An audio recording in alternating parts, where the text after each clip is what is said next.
ओम गणेशाय नमः। राधे राधे। आइए सुनते हैं आज भादवा चौथ और संकष्टी चतुर्थी पर विनायक जी की यह कहानी। विनायक जी की कहानी सभी प्रकार के व्रत में सुनी जाती है। विनायक गणेश जी हैं। विनायक जी की कहानी व्रत की कहानी के अलावा सुननी चाहिए। यह व्रत उपवास करने पर व्रत की कहानी के साथ कही और सुनी जाती है। कहते हैं इससे व्रत का पूरा फल मिलता है। विनायक जी की कहानी इस प्रकार है। बात उस समय की है जब भगवान विष्णु जी की शादी लक्ष्मी जी से तय हुई थी। शादी की खूब तैयारियां की गई। चारों ओर हर्ष उल्लास का वातावरण था।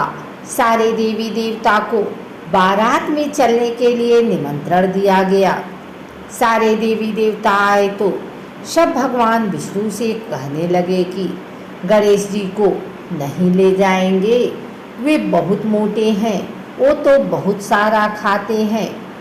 दूधलिया, सूट सुंडियाला, ओखर से पाँव, छाजले से कान, मोटा मस्तक वाले हैं। इनको साथ ले जाकर क्या करेंगे, यही रखवाली के लिए छोड़ जाते हैं।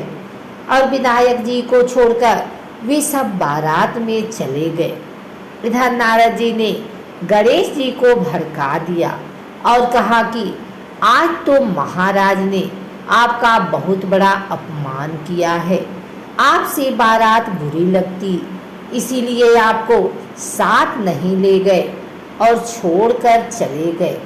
गणेश जी को क्रोध आ गया और उन्होंने चूहों को आज्ञा दी कि सारी जमीन खोखली कर दे। धरती थोथी हो गई। इससे भगवान के रथ के पहिए धंस गए।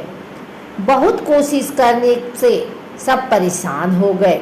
किसी भी तरह से पहिए नहीं निकले तो खाती को बुलाया। खाती आया, सारा दृश्य देखा और पहियों को हाथ लगाकर बोला, जय गजानन जी। और इतने में तुरंत रथ निकल गया। सब देखते रह गए। सबको बड़ा आश्चर्य हुआ। उन्होंने पूछा कि तुमने गजानन जी को क्यों याद किया। खाती बोला, गणेश जी को सुमरे बिना कोई काम सिद्ध नहीं होता। जो भी सच्चे मन से गजानन जी को याद करता है उसके सब काम बड़ी आसानी से सिद्ध हो जाते हैं। सब सोचने लगे हमें तो गणेश जी को ही छोड़ आए। उन्हें अपनी गलती का एहसास हुआ और एक जने को भेजकर गणेश जी को बुलवाया। वह गणेश जी से माफ़ी मांगी। पहले गणेश जी का रिद्धि सिद्धि से विवाह करवाया। फिर भगवान विष्णु का लक्ष्मी जी के साथ हुआ। सभी बहुत ही खुश थे। तभी से कोई भी शुभ काम शुरू करने से पहले विनायक जी का स्मरण किया जाता है। जैसे भगवान का काम सिद्ध किया वैसे सबका सिद्ध करना। एक गांव में एक साची बाई नाम की एक बुढ़िया माई रहती थी। वह हमेशा सच बोलती थी। अपने बेटे के घर किराना की दुकान चलाती। वह जो भाव लाता वही भाव बेच देती। बेटा बहुत नाराज होता पर वह सच्ची थी। बेटे ने उसे अलग बाजू में रख दिया। जो भाव बेचना हो बेचो, मैं ना रहूँगा। साची बाई सच बोलती और सामान बेचती। वह गणेश जी की भक्त थी। एक दिन गणेश जी ने सोचा चलो सच्ची बाई की परीक्षा लेवें। वह चम्मच में दूध और चिमटी में चावल लेकर गांव में पहुँचे। बोले कोई मेरी खीर रांध दो। पर सब बहुत हंसी उड़ाने लगे। चमची में दूध और चिमटी में चावल, ऐसे कोई खीर बने हैं। सब हंसने लगे। गणेश जी साची बाई के घर पहुँचे। साची बाई मेरी खीर रांध दो। साची बाई ने देखा, वह समझ गई यह तो गणेशा हैं। ठीक है मैं बना देती हूँ। वह तपेली ले आई। गणेश जी बोले, तपेली में क्या होगा, बड़ा गंजा ले आओ। साची बाई गंजा ले आई और चूल्हे पर चढ़ा दिया। दूध उफन कर ढेर लग गया। घर के सब बर्तन भर गए। गणेश जी बोले, गांव के सब आदमियों को बुलाकर ले आता हूँ। साची बाई बोली, ठीक है। गणेश जी सबको बुलाने चले गए।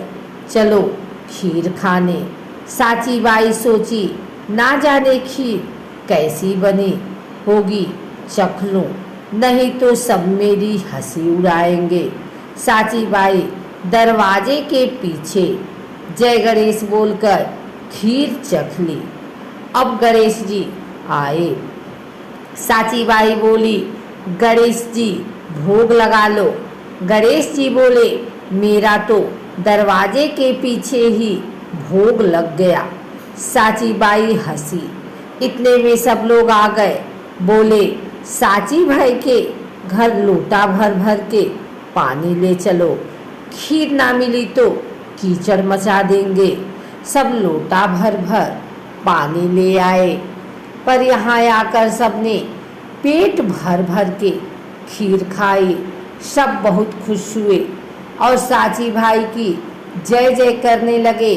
वहाँ के राजा के सिपाही साची बाई को पकड़कर ले गए। राजा बोला, सब तुम्हारी जय जयकार क्यों कर रहे हैं? वह बोली, मैंने तो गणेश जी की खीर बना दी। गणेश जी महाराज लूटे जाते जाते उसकी झोपड़ी को लात मारी तो महल अटारी बन गई। राजा ने साची भाई को छोड़ दिया और सबसे बोला, सभी लोग आज से गणेश जी की रोज पूजा करेंगे। सभी राजी हुए, खुश रहने लगे।